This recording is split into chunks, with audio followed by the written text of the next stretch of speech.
There was never a question about who killed 55-year-old Eric Goodridge inside this Rockaway, Queens apartment in July 2007.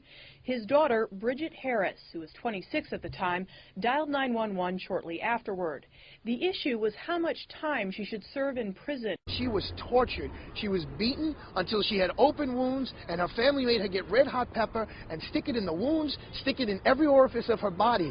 You know, they say you do the crime, you have to do the time. Unfortunately for Brigitte, it was the other way around. She's been doing time until she did the crime. A sympathetic jury convicted Harris of manslaughter, but they urged the judge to show leniency given the horrific past they heard on the stand. On Friday, the judge sentenced her to 5 to 15 years. With 27 months already spent behind bars, she'll be eligible for parole in about a year. I am very upset about it. I felt she should be let free. I felt like she had enough.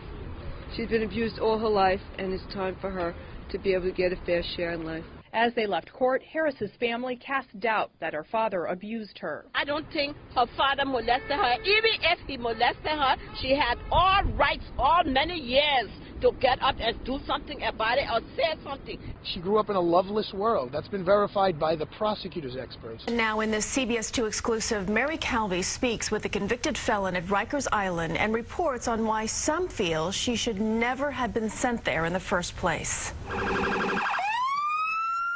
I just remember thinking, I have to do it, I have to do it, I have to do it, just to cut it off and make sure he doesn't use it to hurt anyone else. You murdered your father.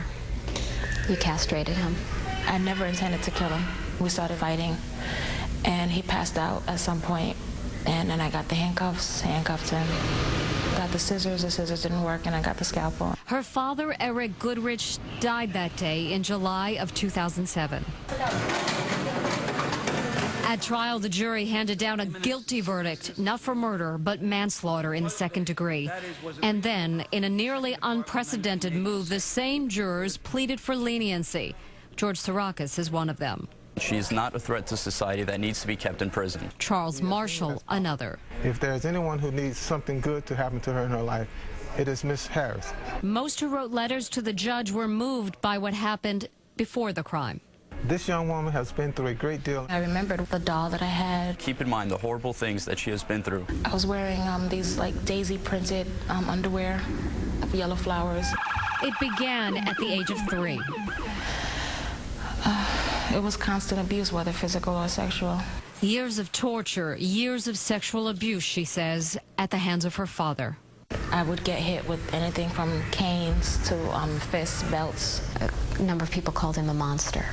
Yeah. Would you call him that? That's a pretty accurate description. It was always pain and loneliness, always wanting to run away, never having the courage to run away. Consider giving Brigitte Harris the lowest possible sentence. Judge, please be lenient. 8 jurors wrote letters on her behalf. 4 attended the sentencing. Her lawyer moved as well, handled her case for free. Their reaction immediately after the verdict, they surrounded me on the courthouse steps and just said, please make sure Bridget gets the help she needs from a psychological point of view. And I said, fine, I will when she gets out of jail. And they were very surprised that she was going to go to jail. And they volunteered to do whatever they could to prevent that from happening. Now they've kept their word to help her to be released from prison as early as the law will allow. She made her mistake. The stuff she had went through all her life from a little girl, you know, I just figured she needed a break in life. I just wanted to help her. I mean, throughout her life, she hasn't really had anyone that helped her, so. Miss Harris just needs a chance to start over. Looking back now, knowing what you're facing, hard time, would you have done this? It's not something that obviously was rational thinking, and no, I would find other means of trying to bring him to justice. Still, her belief stands. If not stopped, abuse will go on. If he's done it to you, he's going to do it to someone else. Brigitte Harris tells me she decided to take the violent action after seeing her father with her young nieces on his lap. She says she believed he was planning to move the children out of the country to live with him and just wouldn't let that happen. Christine. As far as early as the law will allow, when is the soonest she could possibly be released? With time served in about 2 years. She'll be before the parole board.